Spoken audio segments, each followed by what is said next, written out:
Going to the Costco and I'm gonna get a hot dog. Going to the Costco and I'm gonna get a hot dog. Gee, I'm really hungry and I'm gonna get a hot dog. Going to the Costco, I got a hot dog.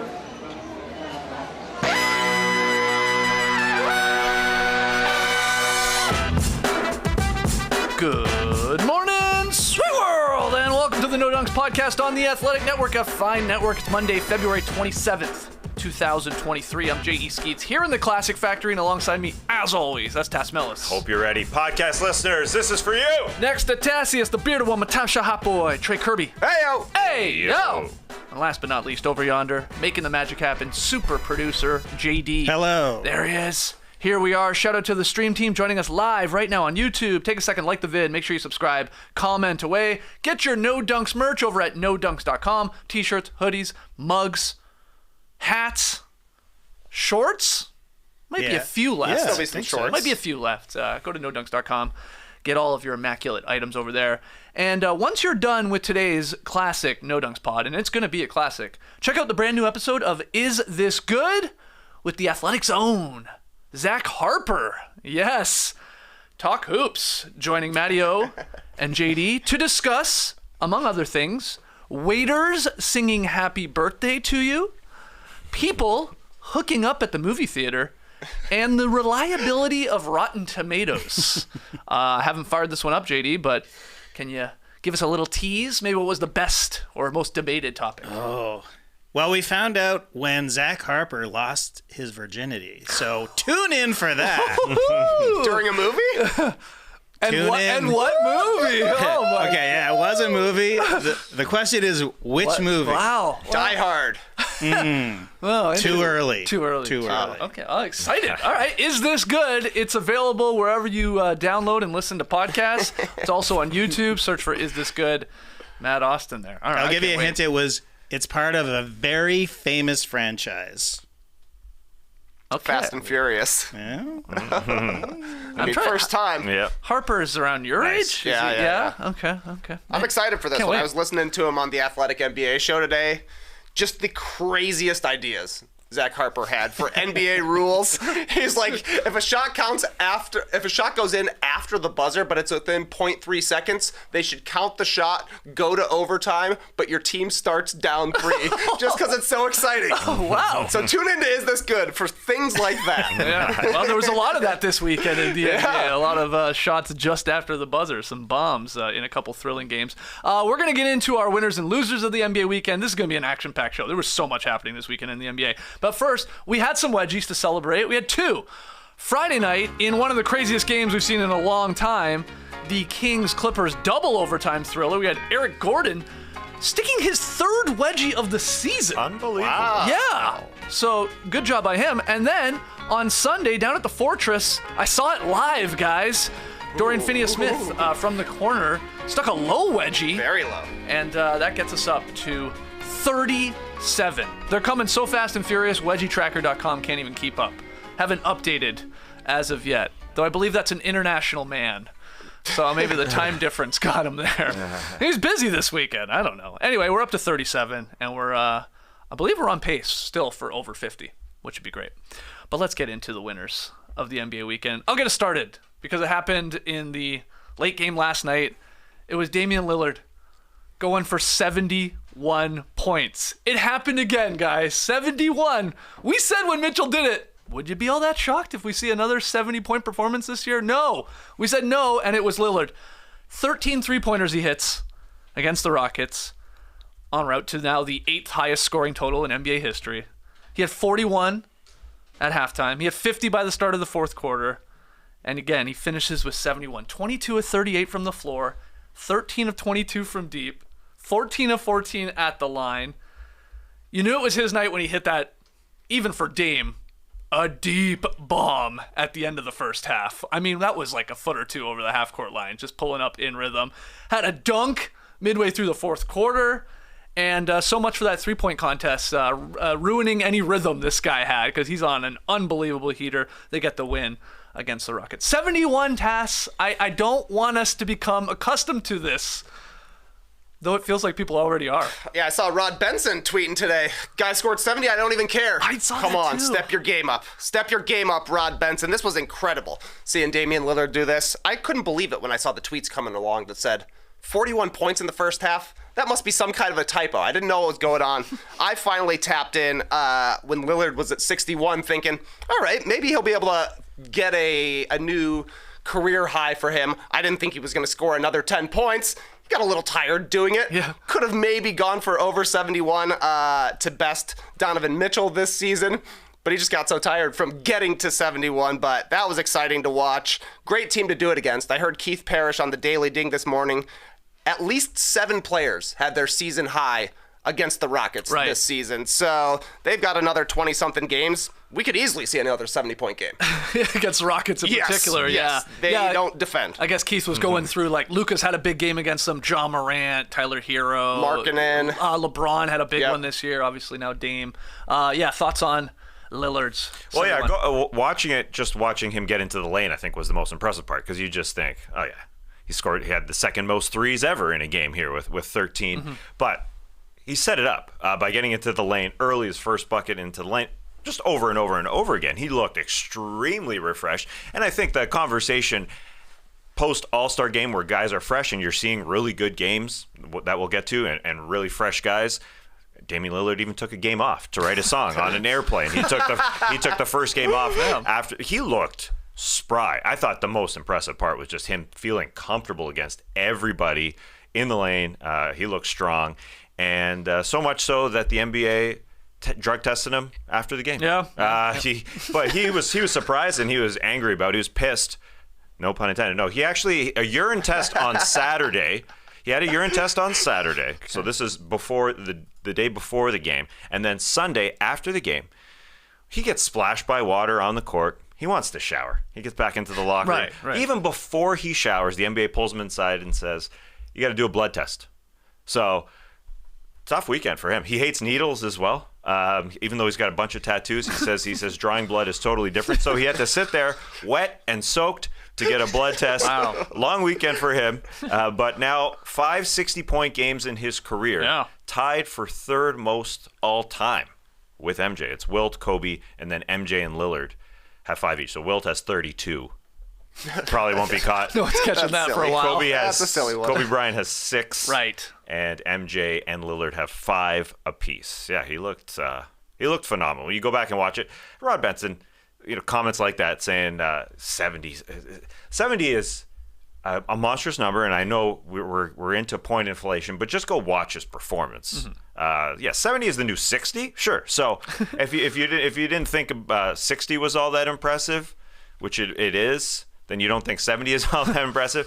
But 60 is the new 50. I guess if you don't care about 50s, you don't care about anyway. Plus 10 is the new numbers. That's just how it works with 3 balls. Yeah, 13 threes. Can't wait for Clay's record to be tied or broken here and maybe the rest of this regular season, if not in the next couple of years. I guess it stood for a little while, right? He did that in 2018.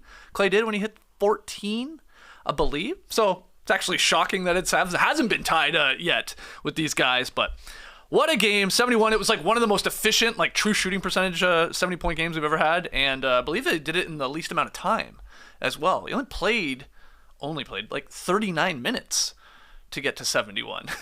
Yeah, I mean, Mitchell's was overtime. Right. Yeah. So I'm pretty Makes sure it sense is. to me. Yeah. So what a game. Gets us started two here. Two things here. Yep. Ziggy here in the stream team. I like this comment. I feel like the good game drug test is NBA marketing at this point. Yeah. It does kind of feel like that. Gives you a little extra to be like, wow, even the league was like, this is crazy. That is just a silly comment. But number 2, I was seeing this go down. You think Damian Lillard could end up first team All-NBA?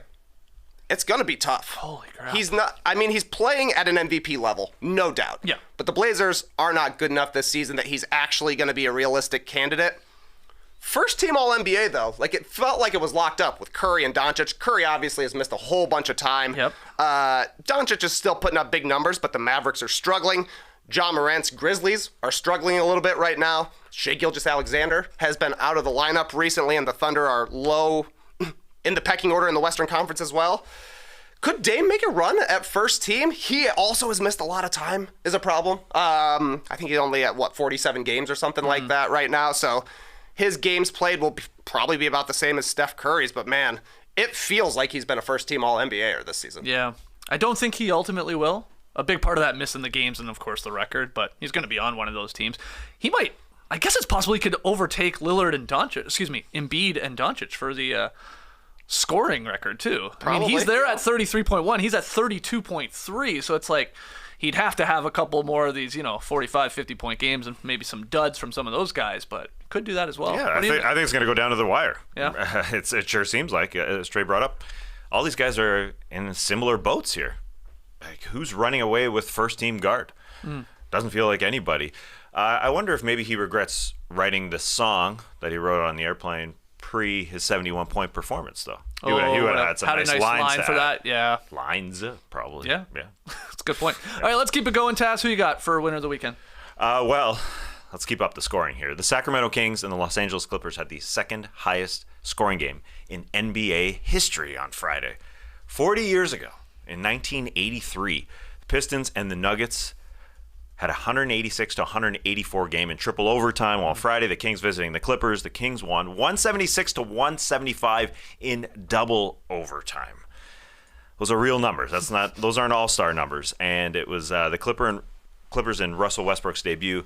They could have closed it out, but the Kings keep fighting. They keep scrapping. They keep battling. The Kings trailed by 14 with 4:25 left in regulation. Then they trailed by 6 with 3 minutes left in the first OT. Then they trailed by 6 with 2 minutes left in the second OT. And it was De'Aaron Fox playing winning basketball, scrapping it out. I know we talk about Fox in the offensive end, and rightfully so. He had 42 in this game, but I thought to turn this game around at the end of regulation where they were down 14 points, it was his defense. He was pressuring Paul George, turning him over, and he turned over Russell Westbrook as well. So they had a 22-8 run or 15-2 run, however you want to look at it, to end the fourth quarter. And then he set up Malik Monk for that three that tied it to send it to overtime. Then he had a huge steal in the second OT off Mason Plumlee and then hit the game winner with 45 seconds left there. Amazing stuff. His offense is also good. This is De'Aaron Fox just playing winning basketball, just to show you how he's doing on both ends. The last 7 games, he has scored over 30 in each, and he's done it ridiculously efficiently. You don't think Fox and efficiency at the same time, but he's growing up. It's happening. His last 7, 34 points per game on 57.9% from the floor. And I like what he said after this double overtime game. He said, "We're younger than them." and that helped as the game went along. And he set up Malik Monk, as I said, for that 3, who had 45 off the bench. 2 Kings scoring over 40 there. First time in franchise history, 2 40-point games from Kings in the same game. That was career high for Monk. And the Kings have the best offense in basketball, best offense in history, if you want to look at it that way, because Right. of 3 points. Excellent. But they do have the number 1 offense in the league. So, we'll get to the Clippers and Westbrook's debut and Kawhi having 44. His Clipper high since he joined the team. But just to wrap up the Kings weekend real quick, Sunday, they also had a professional victory, I think you can call it. Fox had 33, Sabonis had 14 points, 15 boards, 8 assists. Keegan Murray, I thought, was really, really good. 20 points, playing off others really, really well, taking the lanes when they were there to drive, the offensive rebounding, attacking, defending. No SGA on the other side with an abdominal strain, but the Kings, 2 wins, hanging on to that 3rd seed. So that was a big win over the Clippers in the 4th seed on Friday. It was a battle down to the wire. And they're not too far from the 2nd seed at all with the Memphis Grizzlies. Kings, feeling good. Winner of the weekend.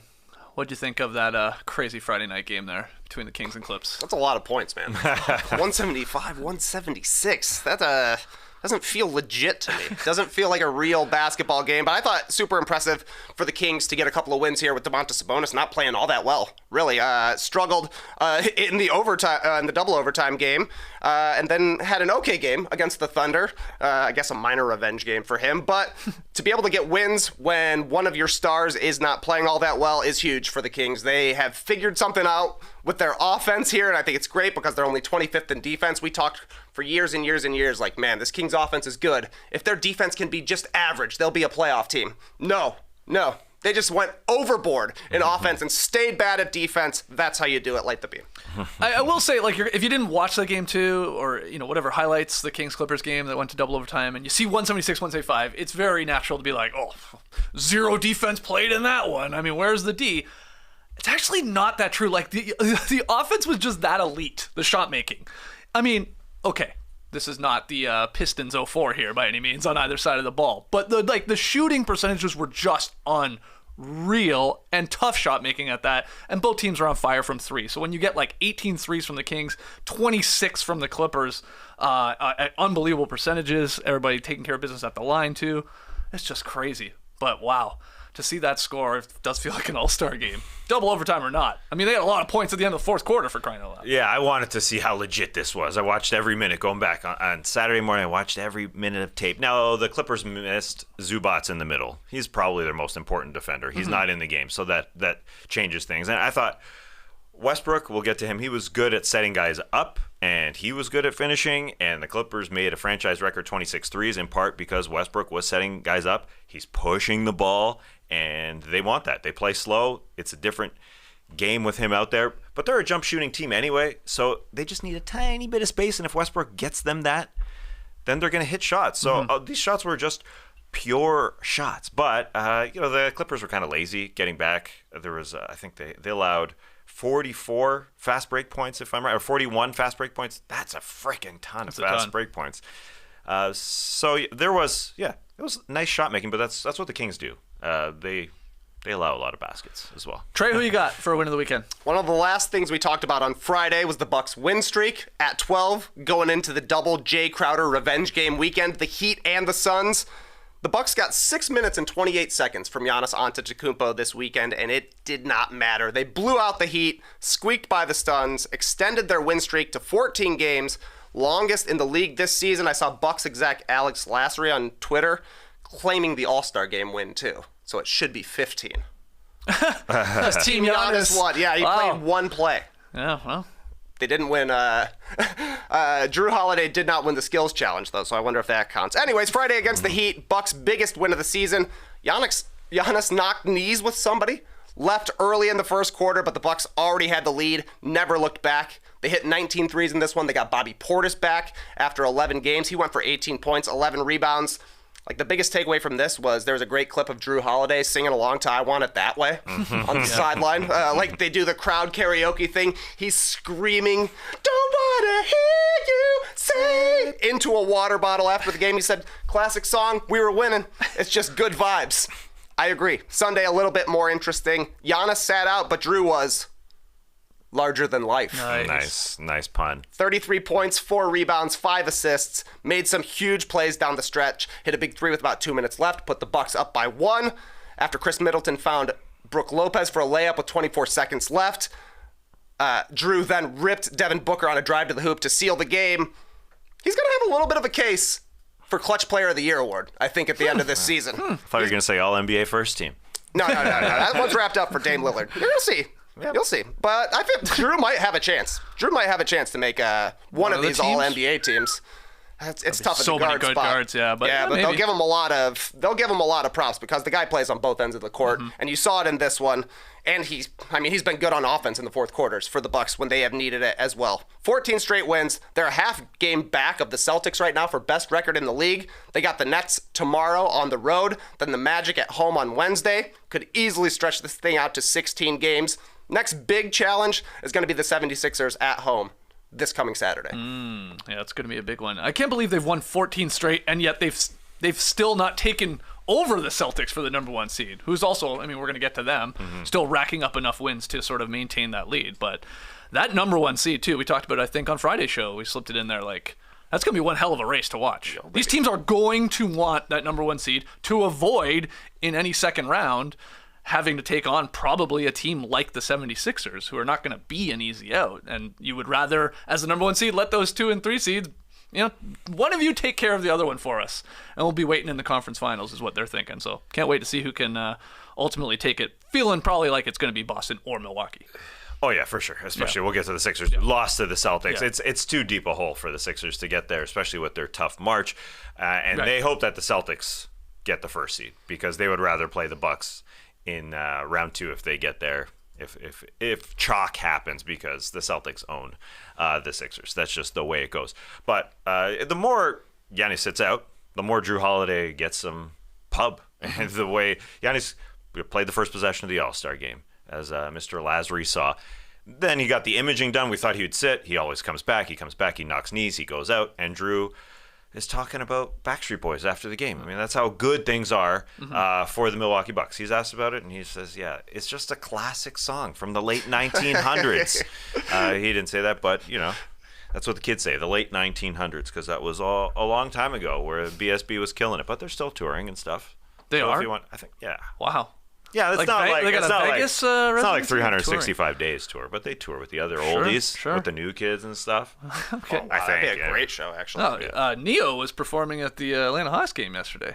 He got up for the halftime performance. They had him sitting courtside, and then they just went right into it. He got up and started singing. It was slick.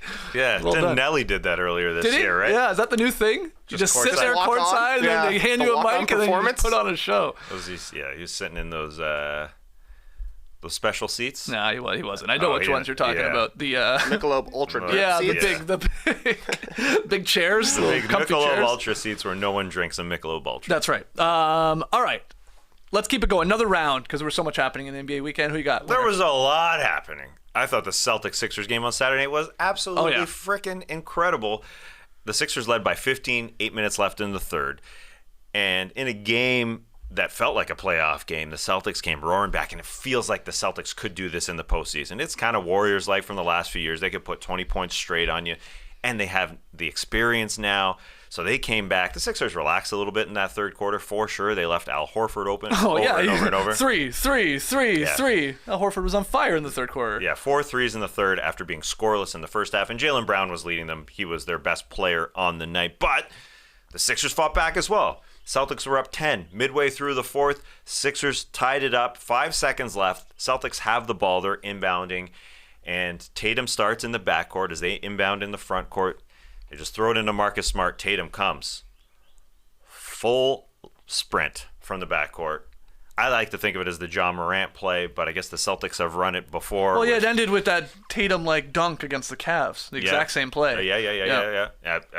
Isaiah Thomas used to run it, with Brad Stevens running him. Kyrie Irving used to run it. But Tatum pulled up in this one at the three-point line because he had some space. Buried a 1.3 seconds left. Sixers inbound to Joel Embiid. He's cut off a little bit by Derek White, so he has to sidestep him a little bit. Takes him an extra half second, throws it up, and it goes in. Tie game. Oh, my God. Everybody's celebrating except Joel Embiid. Yeah. He knew. He was like, nope. He's like, do not celebrate. I had to take that extra second. Derek White, great defense. It really helped out. He said afterwards he knew it. He said, quote, story of my life. I think what he was referring to was the Celtics owning their ass. Like, he just can't beat the Celtics. Like he said a couple of years ago, he was asked, is it rivalry with the Celtics? Do you guys have a rivalry? He said, what rivalry? They kick our ass every single time. But there are some Sixers positives. Embiid was great against Al Horford, against a guy who's supposed to own him, supposed to be able to defend him. 41 points, 12 of 21 shooting. Even though he's hurt, whatever that means, he says he's got to sit down for weeks, but he's not. He was getting into his moves far quicker against such a good Celtics defense, and there's bodies lining up for him at the rim, and he was just kind of going through him. So he looked great, but the Sixers got destroyed on their bench. The Celtics bench is one of the best in the league. Yeah. They've probably got a six-man candidate in Malcolm Brogdon. They've got Derek White on the bench now with Marcus Smart there, and Tyrese Maxey, who has been moved to the bench, just has to be good if the Sixers bench is going to be good, because they have problems beyond Maxey. He has to mask those problems. Tyrese Maxey, I guess, because he had 8 points in this one, but it was so quiet, and that's why Joel Embiid sat in the locker room after the game and talked to him. They had a long conversation, apparently, about him getting back to Tyrese Maxey, because Niang has 0 points. McDaniels wasn't great. Reed was minus 14 in 5 minutes, which is hard to do. So they got to figure something out. No Harrell. He's not going to play. Deadman. Could he be the backup center? I think we're going to see Tucker at backup center minutes. He had 17 boards in this one. So that was great for him. Embiid, Harris going 8 of 12. But I just wonder if they'll ever beat Boston. As I said about the standings, it's good that they're in the 3 seed, I think. And hopefully you're going to play the Bucks. Yeah, unless the Bucks pass. But unless the Bucks pass the Celtics, then that sucks for them. But they just kind of own them, even though it was an incredible game and a really, really fun game. Super fun game. Also, I love that floor. I love that throwback, old Plain school, floor. very plain floor. I don't know why. It works in Philly. I like those brotherly love jerseys as well there. I like a team wearing their home white jerseys for a change. That's always a unique thing in today's NBA. What a game, though. All the games, I mean, for the most part, the national TV games this weekend were very entertaining. So the NBA sort of knocked that one out of the park, especially with this one on Saturday night, Trey. Oh, yeah. I have to imagine Adam Silver watched the All-Star game and said, if y'all are going to play like that, you better bring it in the regular season. Yeah, that's right. And they all brought it. Yeah. That's too bad, though, that the Sixers lost this one, because that was an MVP performance from Embiid. I thought he broke the Celtics completely. They could not double him. He was moving the ball too quickly. The passing was on point. The decision-making was there. Al Horford had no chance in single coverage against them on defense. He was roaming off Robert Williams to the point where the Celtics couldn't play two big men. But then the thing is, they brought in Derek White, and Derek White was awesome. So good. And the bench was such an advantage for the Celtics in this one. No guard play at all from the Sixers. Harden did not have a very good game. He made some plays a little bit late, and like you said, Maxey really didn't do much. Also, Harden, pretty weird defense on Marcus Smart on that last play there. You don't need to worry about a pull-up half-court shot Right. from Marcus Smart right there. Yeah, Derek White, just to point out his line, which was nearly flawless. 18 points, 7 to 9 shooting, had a board, 2 assists, a block, no turnovers in 25 minutes. He's a plus 25 in those 25 minutes. And you talked about like Brogdon in the running for sixth man. Now you have Derek White. Grant Williams didn't have a good game in this one. Like, he shot poorly, but he is a good player. Like, that's 3 guys that would start on a lot of teams coming off the Celtics bench, and that was the big difference maker in a game where Tatum struggled until he hits the huge 3. And yeah, Embiid was a monster. I will say, if they match up, it's really important for Horford to hit those threes, because that's one limitation of Joel Embiid. He can't like get out there and guard the 3-point line. You want him around the rim, deterring shots and all that. And Al picked the right quarter to just catch fire, and he was just stroking it, and that got them right back in the game. Like, the game was like getting out of hand there. Like, the Sixers it appeared like they were going to run away with it, and suddenly it was like a close game going into the fourth quarter. So that'll be huge if they match up here in another series. It's fun. It's a fun chess game because the Celtics may say, hey, let's play Horford at the 5 to try and pull Embiid out, but the Sixers may force Robert Williams to come into the game, and the Celtics have options because they can go big with Robert Williams, or they can go smaller with Grant Williams in the starting lineup, and then Blake Griffin will come in and fight for a couple possessions. It'll be fun. Fun game. TK, keep us going. Who else you got? Nice little weekend for the New York Knicks. They beat the Wizards on Friday. Career high 46 for Julius Randle. New York got down by 19 in the first half. Kristaps Porzingis had 19 in the first quarter, and then they completely took him out of the game. Didn't take a shot in the second or third quarter. I'm ashamed to admit this, Skeets. At one point, I said, let's go Knicks. Oh, wow. Out loud in my home. Oh, my goodness. Felt bad, but some major clutch plays down the stretch from Randall, from Brunson, from Josh Hart, from Mitchell Robinson, from Emmanuel Quickley. Guess what? That's 5 players. That's their closing lineup right there, and they were awesome against the Wizards. On Saturday, they completely smacked the Pelicans. 73 points in the first half. Perfect timing, since they were honoring the 1973 champion Knicks at halftime. The Knicks hit 19 threes in this one. Randall, Brunson, Barrett all scored 20 or more in an easy win. Derrick Rose even played for the first time since December 31st. Tom Thibodeau apparently has a soft heart.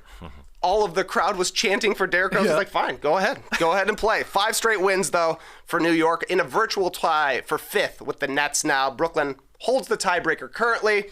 They're technically ahead by percentage points right now, but they play a little bit later this week. The Nets are kind of struggling right now. The Hart addition, though, has been great for the Knicks from a vibe standpoint, certainly, but they also don't have to play RJ Barrett quite as much, and I think Tom Thibodeau seems to trust Hart's defense a lot more down the stretch. He will play Quickly and Hart for like 20 straight minutes. Like, they'll play like the last 4 minutes of the third quarter, then the entire fourth quarter. That'll probably come back to bite the Knicks in the long run, but it's working right now. Mitchell Robinson also back. Skeet, you're always talking about how key that guy is. A double-double in both of these wins, so it's bing-bong time in New York right now. Yeah, especially paired with, like you said, the Nets losing some games, the Miami Heat, who I know we'll get to later, and losers of the weekend losing some games. Like, those are the teams that the Knicks are battling with here for playoff positioning. So big win weekend, for for the Knickerbockers. Interesting that they celebrate their 50th anniversary for their title, just like the Bucks did a couple of years ago when they actually won their title in the 50th anniversary in 2021. Oh, wow. So maybe the Knicks are trying to pull off You got the same Knicks thing. winning the title? No, I'm surprised that the Lean Knicks into would it. do that because it's just a way to point out to their fans, hey, we haven't been good for a long time. 50 is a big anniversary number, though. Yeah. You got to celebrate that one. Golden anniversary? Is that right? Sounds right. Silver? Golden? Which one is it? Silver's 25, isn't it? Golden anniversary, I do believe, is 50. There you go. Yeah, There you nice. Nice. Did they give them Did they anything? get gold? A I don't know, watch? did they give him anything? Give them a watch at the very least. A gold watch, Yeah, yeah. exactly. All right, lots of other winners. Look, we could have had the Bulls as their win of their weekend with Patrick Beverley coming in there. Playing Pat. Yep. They got some dubs. The Hornets, I think, are on a 4-game win streak. They had some wins. LaMelo Ball is putting up huge numbers. Gordon Hayward had a monster game. It's like, oh, yeah, this guy. So they could be in consideration here. And I got some other ones. The Hawks. Kaka! Let's give the Atlanta Hawks some love. On Friday, they returned from the All-Star break. They got the new coaching change. It's Joe Prunty at this point as the interim head coach, taking over for Nate McMillan. But they play refreshed. They're motivated. Trae Young, DeJounte Murray combined for 59 points. They spanked the Cavs. I mean, you could immediately see the Hawks at least playing faster, getting more threes up, pushing it. They scored 14 straight buckets at one point in this game against a very good defensive team in the Cavs, so that's big. And then on Sunday, down at the Fortress, I saw it again with my own eyes, saw that wedgie, and then I saw a game winner from Ice Trae. Trae Young hit like a 12-foot jumper at the end of the fourth quarter, right as the buzzer went. I mean, he timed it absolutely perfect. Yeah. They hold on to win 129-127. They had a nice lead. I'm with my buddy Grish with about, 70 seconds to go. He turns to his son and says, "This one's over." I said, there's a lot of time left, man. Like, you've watched a lot of basketball. Nope. Teams hit threes in a hurry. What is he teaching his son? To quit? I literally said, you got a lead, stop playing basketball? I said, what are you doing? I said right away to my godson, I said, it's not over, man. Trust me. This is the Hawks, first off. This is the NBA. It's crazy. And yep, they come back. They tied it on a Cam Johnson 3. I don't know what the Hawks were doing defensively on that one, leading him Bad wide stuff open. from Bogdan. But in the end, they had enough time to let Trae sort of operate. And he just again, I thought he was going too slow when he got.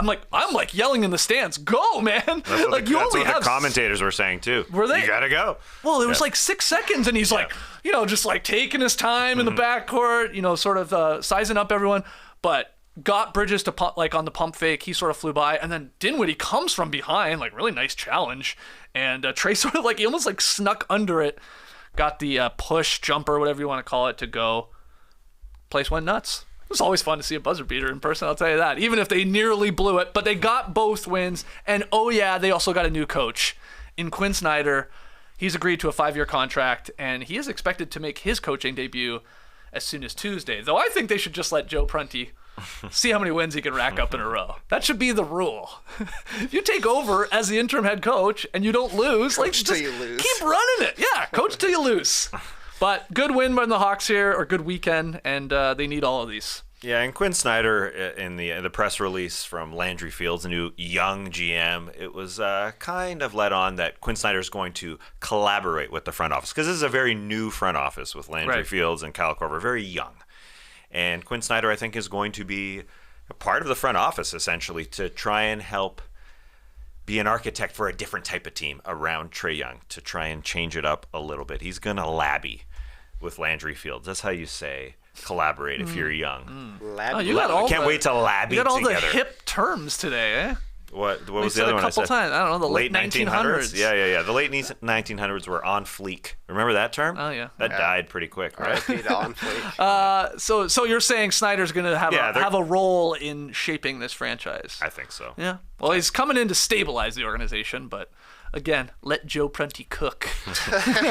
Nah, it's good. The Hawks should just keep changing coaches. Yeah, every day. Every time they change coaches, they get better and better. Yeah. So, give Quinn another week, fire him, bring in somebody else, and they'll keep winning. At this point, the Hawks, it feel like just run on firing coaches. It fires them up so much. I love that Trae Young said, Yeah, I've been counting down those seconds since I was 5 years old. Yeah, that's cool. I taught my daughter how to count down seconds to shoot game winners yesterday, so I'm very excited to show her this footage tonight. Yeah, see, Grisham doesn't do that. He just goes, nah, there's no point. Game's over. Chill. Game's over. We're down 3, 6 seconds to go. We're not going to get a good over. shot. You're not gonna make this. No, you're not going to hit it. Just go inside. So good stuff there from the Hawks. Couple other mini winners of the weekend. Fred VanVleet. We found out why he was gone. He had his third kid. Him and his fiance. Oh, we got the photo there. Congrats to the VanVleets. I bring this up because, well, watch out. Raptors about to go on a run. VanVleet had another child, just like the 2019 playoffs, where Fred VanVleet, there was a stretch of 10 games where he couldn't hit a shot in the semifinals, and then even into the conference finals, that entire series versus the Sixers, and then a couple games versus the Bucks. Then he had Fred VanVleet Jr., and then he couldn't miss. I think he went 10 for 12 on threes over the next couple of games to get the Raps back in front of the Bucks. They go on to win the title. So, Raptors fans very happy to see that VanVleet has had another child here, and he's about to go on some 35, 40-point games here. People were calling for him to be benched in that second round against the Sixers because it didn't look good. He didn't want to drive, and then all of a sudden, baby, I guess that was baby one. I don't know. Baby two, I believe it was. Oh, okay. That was his first son, I think. Okay, so we got that makes sense. Yeah. Now there's 3 babies lying all over him, and that makes sense. After the first one, there's a fresh newborn baby on him, then there's a second baby watch or a second child watching a phone. There's another baby. The first one's precious, But I've heard a smart man say the first one is made of glass, the second one is made of rubber. Ain't that right, JD? Get him on mic. He's the smart man. Yeah, 100%. Yeah. They're just all over him. First one, you probably wouldn't do that. You're afraid the first one's going to break like glass. Yeah. And the other one, you just, You're chucking around. Yeah. Yeah, it'll be fine. Okay. That's why they're tough. So congrats to them. And then finally, I'm giving Kris Dunn a winner of the weekend nominee. This guy, he scored 15 for the Jazz as they rallied from a big deficit against the struggling Spurs on Saturday night. But this was only his second game. He's on a 10-day contract. He's playing really well for Utah. He came in for his defense, but this guy is like a playmaker for them. He's a late-game scorer. And in 40 total minutes so far, he scored 26 points, got 9 boards, 8 assists, 3 steals, and a block. Even got into a little, pushing match, I guess if you want to call it that, with Sohan there against the Spurs. Good stuff. Kris Dunn, back in our lives. I actually hate it. Why? Because Lauri Markkanen and now Kris Dunn are balling for the Utah Jazz. Former Bulls. Yeah, the 2 pieces they got back for the Jimmy Butler trade. But I don't know. This guy's not done. He's not. No. He's not Brooks either. No. Yeah, and Taylor Horton-Tucker is now their starting point guard, which is strange. With That's Ahmad Rashad. Nice all-star callback right there. THT might have his job taken by Kris Dunn at some point, which is really, really strange. I mean, they traded so many parts of their rotation. Mike Conley being the main one, the starting point guard. So they're trying to figure out the rotation. Clarkson obviously gets the ball a lot, but they're hanging on 31-31. And they get the Spurs again. So they'll be above 500, I assume. All right, that's our winners of the NBA weekend. I know there's a lot more left on that bone. Let us know in the stream team. Let us know on Twitter, @NoDunkSync. Who else was your winner of the NBA weekend? Let's take our first break. When we come back, we'll get to the losers. Give me a round of applause if you love cereal. Yes. All right, all my cereal heads, stand up. If you serialsly love cereal, then you gotta holler at Magic Spoon. Y'all know what the spoon is about at this point. They've replicated your favorite childhood cereals to taste good, but each serving contains at most a single gram of sugar, 13 to 14 grams of protein, and 4 to 5 net grams of carbs per serving. It's a keto-friendly, gluten-free, grain-free, and soy-free way to get your cereal on. Plus, it's only 140 calories a serving. It's like there's magic in every spoonful. I wonder if that's how they got the name. Yeah. Probably. Oh yeah, that makes sense. With over 8 unique flavors, you won't get bored of feeling good with Magic Spoon. Cocoa, fruity, frosted, peanut butter, blueberry muffin, maple waffle, honey nut, cookies and cream, and cinnamon roll, and oh yeah, birthday cake is back! As a recent birthday haver, you know I love that they brought it back, and let me say that it's back. Head to magicspoon.com/nodunks today to grab a custom bundle of cereal and try the magic for yourself.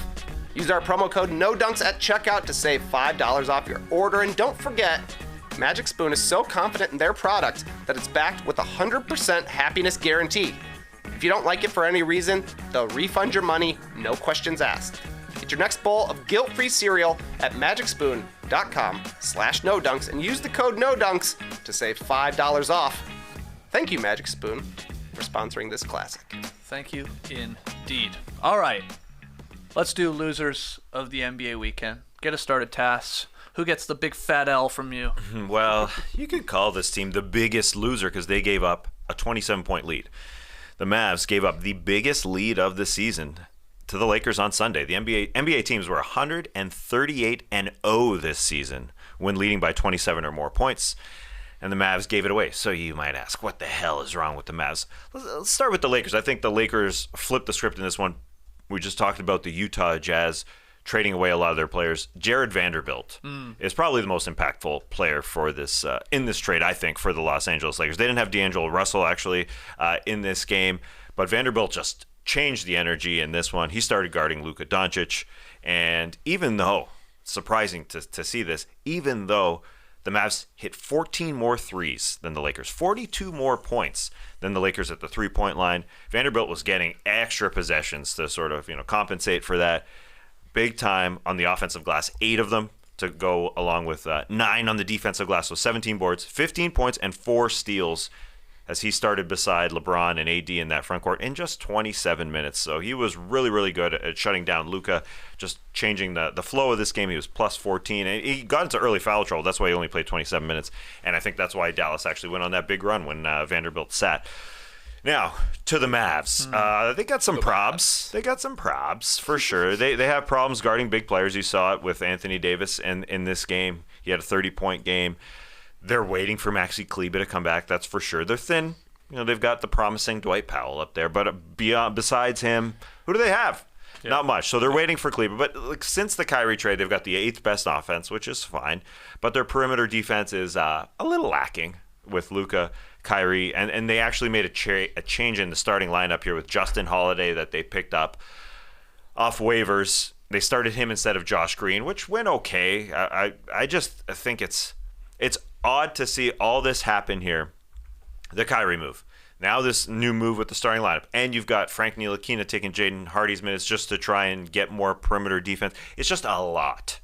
So they got to make it happen real quick. And they've got to play a better perimeter defense, because I say they don't have any big guys to stop Anthony Davis, which is true, but a problem is you're getting blown by, and the guys are going to be, sort of at their mercy at the rim. So that's a big problem. Kleber's going to help, but opponents have been scoring at least 60 points in the paint for 5 straight games. Yeah. That's a lot, 30 buckets in the paint for 5 straight games against this Mavs team. Again, it starts with the perimeter defense, and so that's a problem. They almost had this one, but the Lakers turned it up, and their defense was really good after. Throughout most of this game, to be honest. These guys that they traded for are helping the Lakers win some of these games. No D'Angelo Russell, you said on Sunday, but he has played well in some of his games. The Beasley game where he hit all the threes off the bench, 7 of them, right, with 25 points. Now you got this one from Vanderbilt, the defense. They're actually contributing. I guess we're waiting to see how serious the injury was to LeBron. He was hobbling if you saw him in the sort of the tunnel after. Heard a pop, tightened that shoe, kept playing, but he was hobbling after the game, like limping, I guess I should say. So, who knows how serious it is. They're going to need him to play. But, Maxi Kleber for the Mavericks. They're waiting for him to save their season. He's going to help because nobody else, as much as I love Powell, not a defensive force by any means. Christian Wood, the opposite of that. And they need any sort of rim deterrence. And it would help if guys could stay in front of the guys on the perimeter too. It goes hand in hand, right? It's like somebody get a body in front of these guys driving to the rim, and then when somebody drives to the rim, could somebody make life difficult? And they don't have either of those right now. Yeah, I actually think Christian Wood should have played a lot more than Dwight Powell, and I kind of think that's the way it should go going forward. Also thought it was very weird to see Justin Holiday get that much time. Josh Green has been one of their better players this season, so I would go Green over Holiday. I would go Wood over Powell, because like you're saying, Powell ain't doing anything at the rim anyways, and he doesn't rebound. Jason Kidd wants to try and figure out a defensive scheme here with the Mavericks, but it's not going to happen because of the personnel that is in the locker room. So you might as well just go for full offense, and I think that would probably be a better way to go. But the Mavs are the exact same team they were before the trade deadline. If they're hitting threes, they look good. Maybe they're going to outscore you, but they're not going to get enough stops. And every game is going to be close. And they don't always have a great plan at the end of the game. We saw the third time, I guess, already that there's been a little bit of a mix-up between Kyrie Irving and Luka Doncic. Yeah. First, it was Luka didn't pass to Kyrie. Then it was Luka and Kyrie passed to each other too much. Then it was Kyrie threw a pass to Luka where he didn't expect to be. Yet another turnover. Unfortunately, Jason Kidd, he's just watching out there. Oh. I can't do anything about it. I Yeah. can't make any calls here. But y'all are seeing it out there. Yeah, let's get to those that quotes. was a weird quote. This is what Jason Kidd said. I'm not the savior here. I'm not playing. I'm watching, just like you guys. As a team, we've got to mature. We've got to grow up. I'm watching, Tass. I think that's He's just like us. That's what Kyrie and Luka are doing when the other guy has the ball. Just I think watching. they are just watching. They just haven't integrated all that well. Even though they've got the 8th best offense, to watch just Kyrie sit in the corner is weird.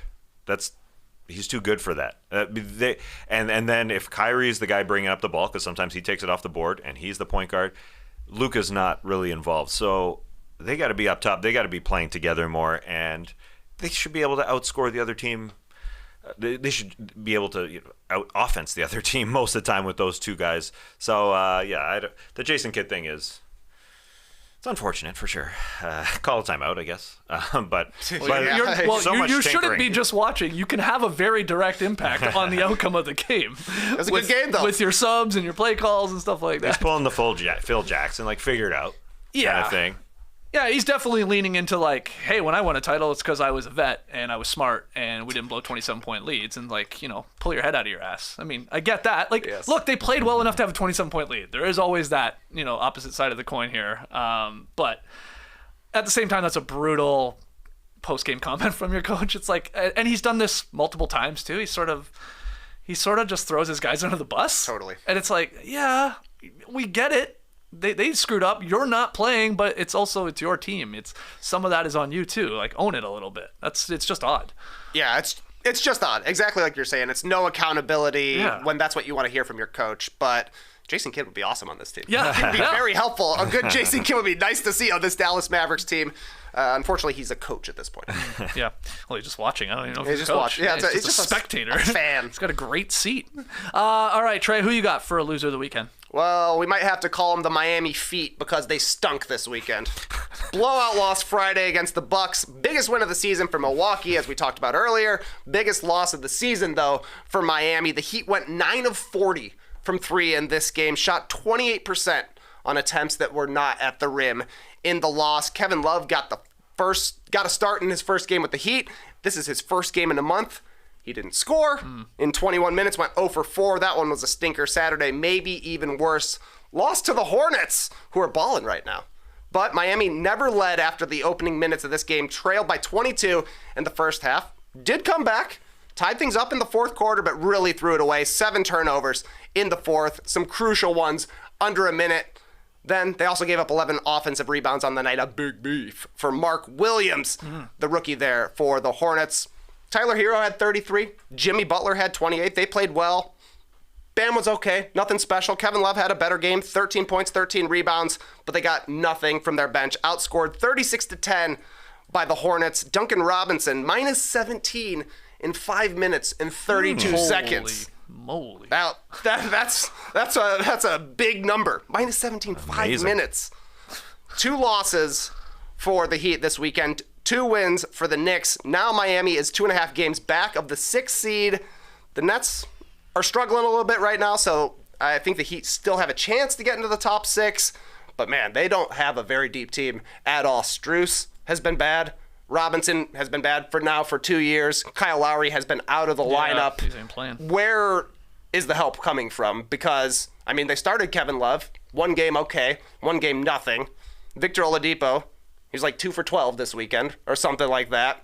Cody Zeller ain't a scorer out there. It's going to have to be gritting him out and hoping Jimmy hits some crazy shots once it comes playoff time.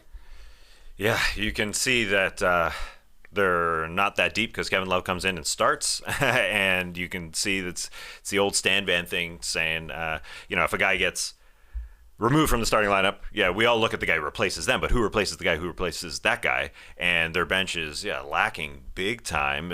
I bring that up because Kyle Lowry, as you said, hasn't played in February because of knee management, and I wonder if we're going to get any semblance of the guy that they signed to a 3-year, $90 million deal this season even. So they're lacking. I think Russell Westbrook probably would have helped this team more, but I guess the Clippers said, hey, you're going to start on our team.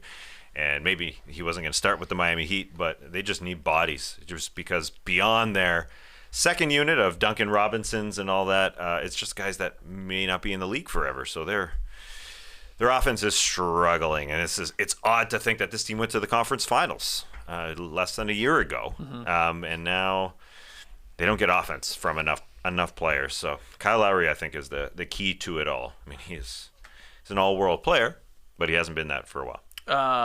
We got the Spurs on a 16-game losing streak, the Rockets on a 9-game losing streak, and then the Heat are tied with the Pistons on a 4-game losing streak right now. Not good there from Miami, considering where they are in the playoff standings and trying to battle those Nets and the Knicks and the Hawks right behind them, Raps, Wizards, I guess, Bulls. Here they come with Patrick Beverley. So bad timing here, and I don't know if you saw the Jimmy Butler quotes after the game, too. This guy is, he's over it. He's like, and he's realizing, like, we got to figure this out now. We got to start winning some games to avoid play-in, to just get in, to obviously have any chance of competing in a first round. So we'll see if they can turn it around. I got some other teams, though, for losers of the weekend. The Clippers have to be, unfortunately, in a weird way, because they played 2 games against teams in the West with better records than them, above them in the standings, and they lost both of them in overtime. Obviously, that one to the Kings there on Friday night, but then they lost in overtime to the Nuggets on Sunday. Denver's got their number. They improved to 12-2 against the Clippers since the Clippers' playoff bubble collapse started in like Game 5 back in 2020 against those Nuggets. But Jokic is just a monster. They can't stop him. He had 40, 17, and 10, another triple-double, another win for Denver. He was clutch, scored 15 of his points in the final 14 minutes of regulation and overtime. A couple timely offensive rebounds as well. So the Clippers just come up short here, Tass. I know you had some thoughts maybe on Westbrook's debut there on Friday and how he's looked, but look, you're not getting there's no column for like a moral victory here or losing in overtime. This ain't hockey, bro. Do they get a point in hockey if you lose in overtime? I think is that still a thing? I think it is, bro. Is it? I think so. Yeah. Well, you don't do it in the sure. NBA, so these are just 2 losses, and these are bad. It is weird. It's weird to see a column in hockey that says OTLs. I think they're overtime losses. I think. Yeah. Yeah, I think that's true. All right. Anyway, no Zub. That really hurts against Jokic. He was playing against Mason Plumlee in that game, and he was also angered with the way his team got destroyed by the Memphis Grizzlies in their prior game. The Grizzlies mopped them. Yeah. The Grizzlies kicked their butts. So, a couple overtime losses without the Balkan Bros battling. Zubats is just desperately needed on this Clippers team. So that's a part of it, I think, just to help out their defense. The Westbrook thing, it remains a conundrum. I think he helps the speed for sure. They do play really, really slow. So they're just trying to add that feature to their team, which helped against the Kings. The franchise record 26 threes, pushing that thing. He was finishing at the rim, shot over 50% in both games. Will that keep up? That's a fair question to ask. Who knows? But he also, gives it back on the other end. As I said, 41 fast break points against the Clip on Friday. And he got caught ball watching on Malik Monk's 3-ball to send it into overtime. So there's some problems. And also, you can squint and see, like, this kind of looks like the 21 team that went to the conference finals against the Phoenix Suns. Because they've got 2 5-man units that are frickin' really, really, really good. They can go 10 deep, even without Bones Highland, who sat on Friday. But I think a worrisome part is they're not playing Terrence Mann enough. And Ty Lue said it after he only played 18 minutes on Friday. He was good. He should have played more. Yeah, because he's just one of their better players. Is he like Jason Kidd? He doesn't realize he's the coach? Yeah. I mean, he did rectify that to some degree on Sunday. He played in 25 minutes in a single OT game. So I just worry that Westbrook's going to play more minutes. Westbrook, again, I think should be first quarter, third quarter type guy and not have to play the fourth quarter because you need to spread it out to be able to shoot. He does provide a little bit of room, but the guys are just slacking off him even through 2 games, and they're going to do that forever. But the Clippers because they're a team that hits jump shots. If he provides just a teeny bit more room, then they'll be good. But I don't know. It's a balancing act for Ty Lue. I don't really put too much stock into these two losses all that much. I think it's playing fine. Good teams for sure. And but... Kawhi had 44 on. He went into a double overtime game. He didn't load manage and sit the overtimes. He played the whole thing. Although Paul George sat after the first overtime because he got to his limits in minutes, which was really, really, really weird. And then Paul George had a Joel Embiid-like shot in this game on Sunday there too, where very similar circumstances. Half a second late on it wasn't maybe as deep as Embiid's, but it was from behind half court, and that thing goes. But nope, can't count it. Timberwolves also get a loser of the weekend though. This team, my God, they dropped both of their games over the weekend. Friday they lost at home to the Hornets. Brutal loss. I mean, that's their first game after the All-Star break. They have this big road trip coming up, and they lose to Charlotte. And again, Gordon Hayward was kicking their ass. And then Sunday they blew a late fourth quarter lead to the Warriors in San Francisco. They're now 11-18. The Wolves are on the road this season. 12 of their final 19 games are away from home. Most of them against pretty good teams. A lot of teams above 500. John Krasinski of The Athletic, he wrote after the Friday loss to the Hornets, the Timberwolves season didn't end on Friday night, it just felt like it. This is a guy that's around this team and writing about them day to day. And he brings that up because, and we've said it time and time again here, a season full of just demoralizing performances against teams they should be beating. They've lost twice to the Hornets now, twice to the Wizards, twice to the Pistons, twice to the Spurs, once to the Rockets. Oof, that's bad. Add that up. What did I just say? That's like 11 games. I mean, that's just like you're putting yourself in too deep a hole. And it was just bad. And they had that one against the Warriors, too. They should have won that game. Both teams were trying to give it away, actually, in that one. But, yeah, not a good weekend from Minnesota.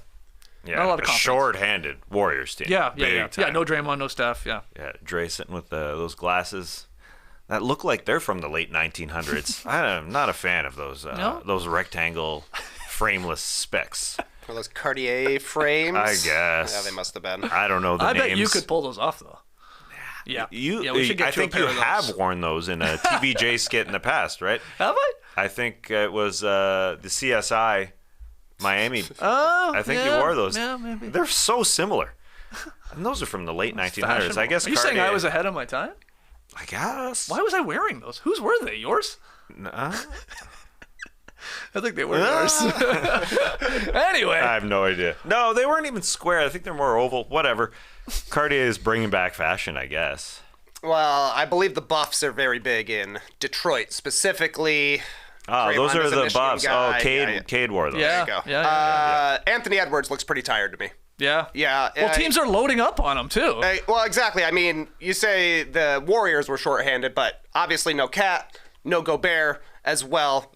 The Timberwolves started Edwards, Reed, Conley, McDaniels, and Kyle Anderson.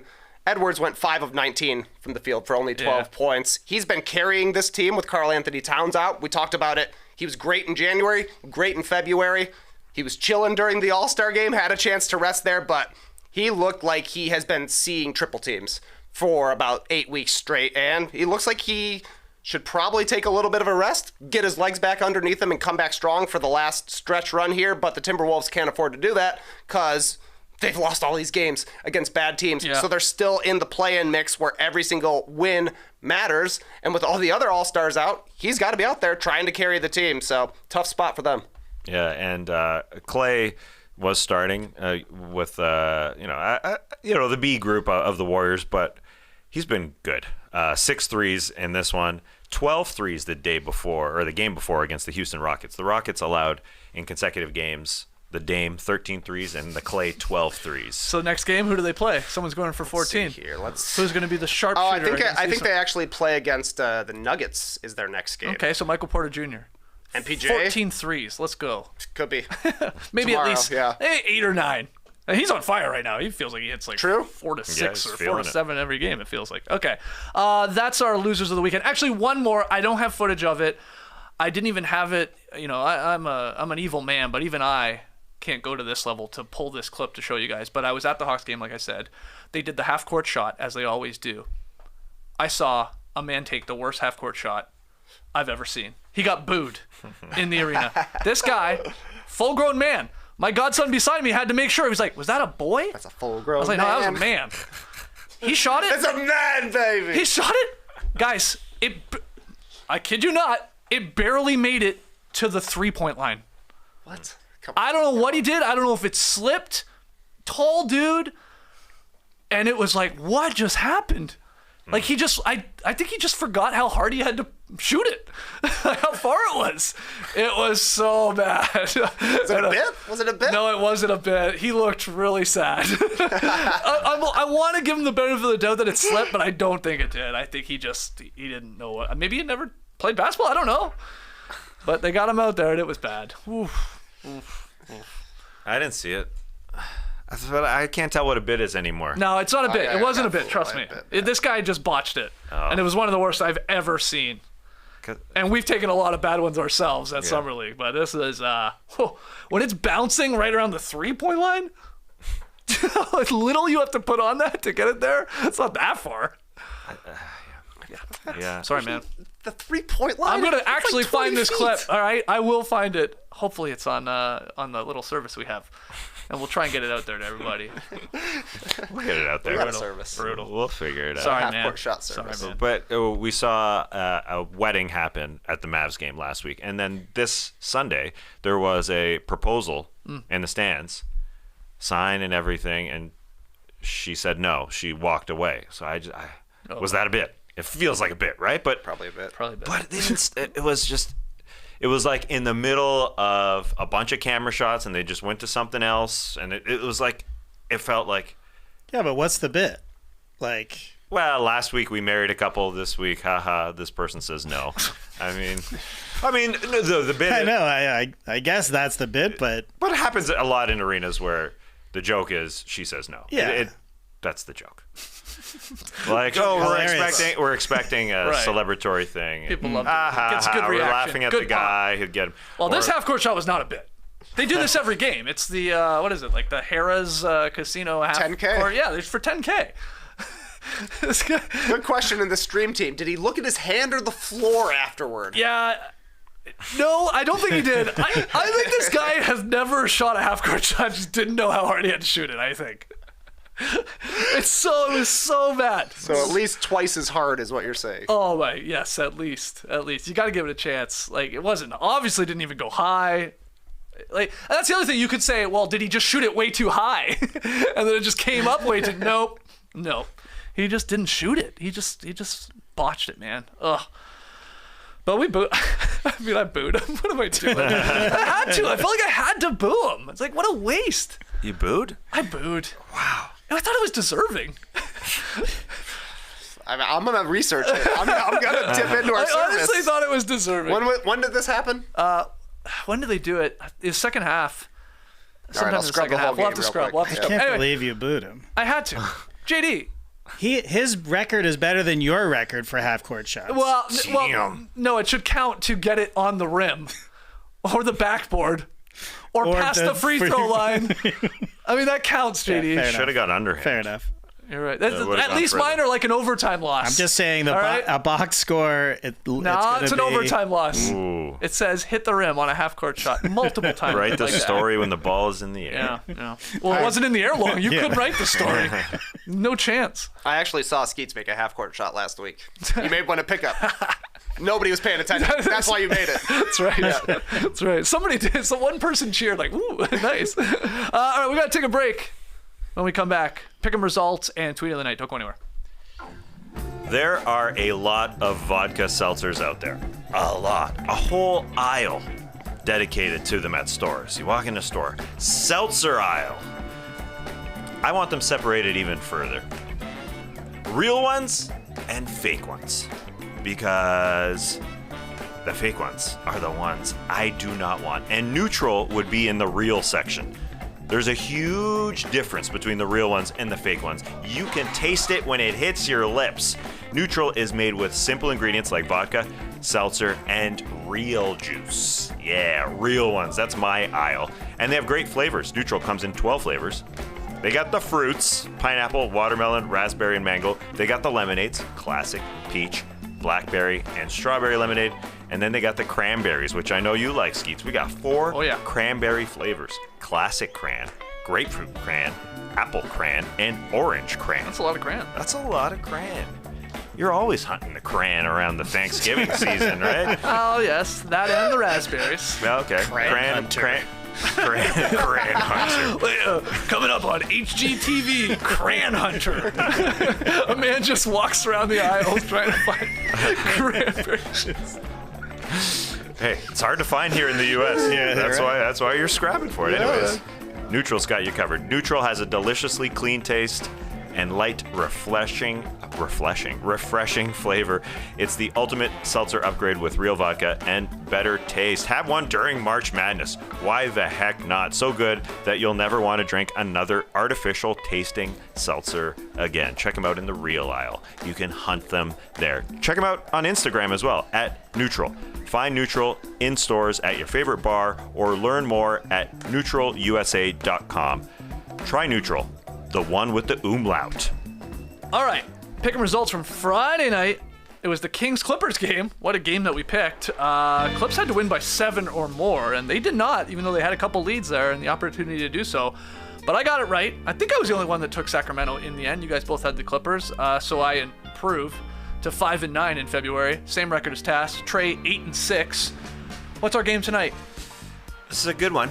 Boston and the New York Knicks. Knicks, hot. Boston, great. In Madison Square Garden. Boston favored by 3.5. Ooh, Indy got it. Yeah, it seems like a good size line. Yeah, it's a little of a bit. Chunk line. So that's why I'll go with the Knicks. Let's Okay. take those 3 points. Why the Okay. heck not? You guys think the Celtics will cover, win by 4 or more on the road? Yep. Should be a good game, though. But they got to win. Yeah, they got to win by 4. Whew. All right, we'll see. We'll see. I mean, I feel like a Tatum bounce-back game. He didn't play well, despite hitting the game He winner. didn't hit the glass, though. He did. All right, we'll find out tonight. Only 4 games on tonight, right? Not a lot. Yeah, it's 4. Yeah. We got Pistons, Hornets, Heat, Sixers on NBA TV. That Celtics Knicks game, and then Magic Pelicans. Ugh. That's not a great lineup tonight. Not exciting. No. Not exciting. No. That's why we picked playback for tomorrow night. Ooh, Join us okay. tomorrow night. We Great got call. Raps Great. Bulls. Oh, big Whoa. play-in matchup. Raps. Big play-in matchup right there. All right. Let's get to tweet of the night. Tweet of the night. Wow. This one from a 71-point scorer this season. The other one, Donovan Mitchell, tweeting about Damian Lillard's night. He said, "My mom calls me and says, Dame Lillard tied your record. You got to go get 72 now." Crying emoji, crying emoji, crying emoji. Moms. Supporting. They're the best. And also a shout out to dads. Mark Jones. You know him from ESPN fame, from Kings fame, from Canadian fame. He called a game with his daughter this weekend. Frickin' cool. She plays for San Jose State, where he is alumni as well. And they called a game together. I'm not sure why she wasn't playing. She may be injured, but she's a sophomore guard for San Jose State. What a moment. Very, very, very, very, very cool. I think she wants to get into the broadcast game. She was also part of the Kings all-female and non-binary telecast earlier this season. Oh, yeah. So she was part of that. So cool. Mark and Sophia Jones. What a combo. And shout out to Paul Jones as well.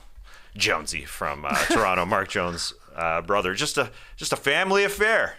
Sounds like we're That's very cool. keeping up with the Jones here. You know how many puns we've had on the show? It's pretty good. I think we've got a good. It's been record good. for this season. There's been like in this show alone? 100%. This is a record. Wow. Other than our pun guns. Oh, right. But Okay. natural. Yeah, it's kind of like a Donovan Mitchell's mom saying he had the record. For this season, he Yeah, had the yeah. record. Yeah. Yeah, Do you yeah, think yeah. we're going to see Right. another 70-point game this season? Yes. This season? Yes. Whoa, that was quick. You were quick to that. Well, we're getting to the part of the season where some teams are going to 100% give up.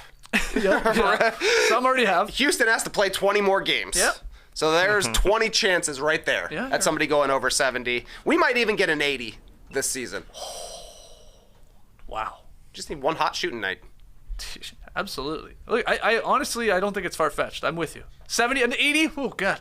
But 70, sure, why not? Yeah. These guys, I mean, they can hit. You're giving yourself a hell of a chance if you can hit over 10 threes in a game, Yep. get to the line, of course.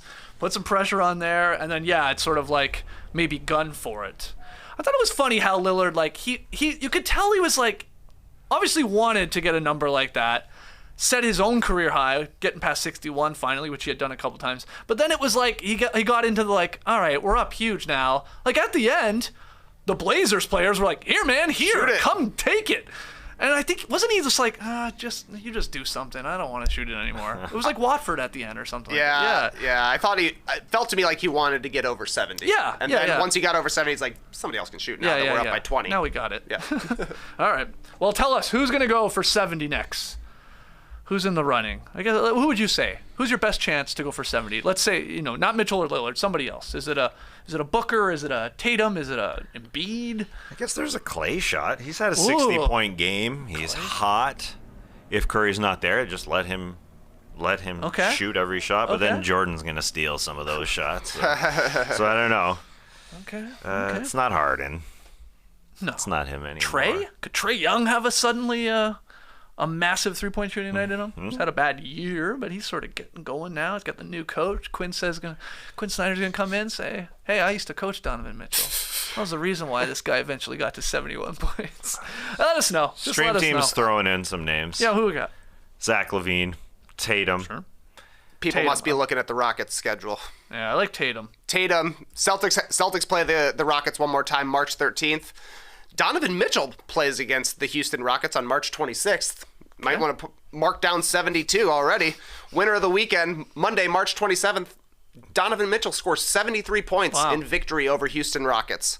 Clip it for later. See the future. There it is. All right, let's call it there, guys. A fun edition, hopefully a classic. NBA weekend winners and losers. Tell us who we missed in the comments. Tweet them in @NoDunkSing. Only 4 games on tonight. That's not going to stop us from coming back here at 10 a.m. Eastern to recap those games, get into whatever other news is happening in the NBA. Might do a little fun thing on games to watch, like must-watch games down the home stretch here with only like 20 games left for each team. A couple on the calendar that maybe you should circle and zero in on. So we'll do that on tomorrow's podcast probably as well. See you then. Clipper Bros. You heard it here first. Have a great time. Turn up. Love you guys. Awesome. Thanks for joining us. And remember, what about Tim Hardaway? Next 70-point game. I need a 50 from my guy Tim first. He's hit 40? Is he at 40? I think he's flirted with a 40, yeah. He always has. He's had like, flirter. maybe not this year as much, but in years prior, he has like a 31-point half or a 28-point half. Like everybody gets excited. Everybody starts tweeting me, tonight's the night with Tim Hardaway Jr. hitting 50. Flirting with 40. Never happens. Tim Hardaway. All right. Tim Hardaway Jr. He's going to do it. That'd be amazing. All right, guys. Have a great day. We'll see you tomorrow. Embrace the day, people.